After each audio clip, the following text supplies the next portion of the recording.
Bonjour à toutes, bonjour à tous, je vous souhaite la bienvenue dans ce nouveau podcast « Comment réduire vos factures énergétiques ». Ici c'est Sophie Vergès et nous allons aborder justement la thématique de la réduction du coût de vos factures énergétiques, gaz et électricité en 5 conseils. Alors pourquoi c'est important ? Eh bien c'est bien sûr important de dépenser moins et de réduire vos factures, aussi bien si vous êtes propriétaire que si vous êtes locataire. Et en tant que propriétaire bailleur, je vous recommande aussi de donner tous ces conseils ou de faire écouter bien sûr mon podcast à votre locataire pour évidemment de dépenser plus. Il sera évidemment ravi de votre bienveillance à son égard. Allez, c'est parti, vous êtes prêts ? On y va, en 5 conseils.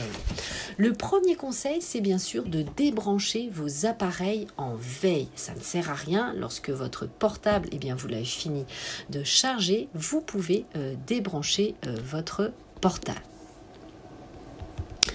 Mais aussi d'autres appareils en veille, ça va vous éviter évidemment d'alourdir votre facture. Utilisez pour cela ce qu'on appelle une multiprise, vous savez la prise où vous pouvez brancher plusieurs appareils les uns à côté des autres et donc vous allez éteindre avec un seul bouton, ça c'est très pratique.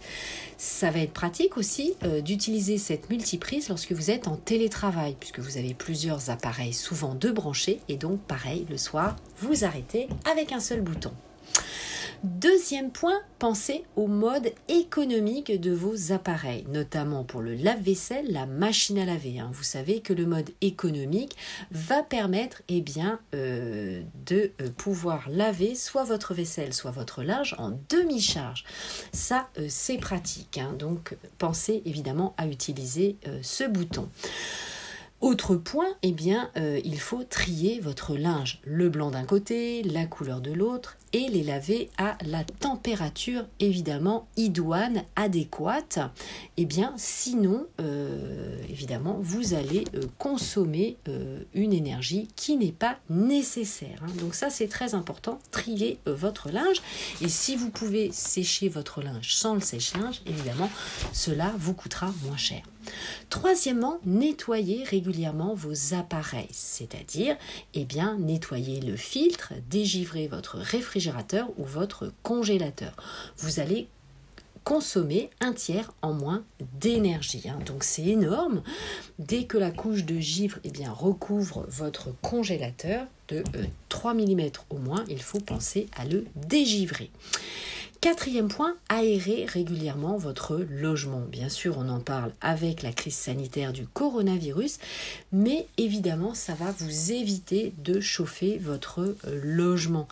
Donc, aérez très tôt le matin pour faire rentrer le frais, puisque vous savez que le logement garde la chaleur.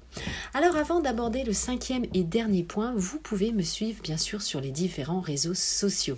Mon groupe Facebook, Investir en immobilier, l'immobilier au féminin, ma chaîne YouTube, mes comptes Instagram, mon compte TikTok et je fais aussi des lives le samedi à 18h sur le groupe Facebook et sur Clubhouse. Donc je vous invite à me rejoindre.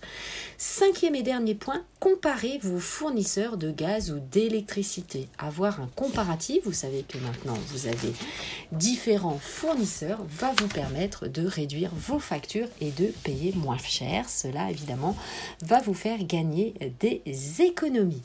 Allez, c'était tout pour ce podcast. Je vous remercie de m'avoir écouté jusqu'au bout et à très vite pour le prochain podcast. Je vous embrasse. Ciao, ciao.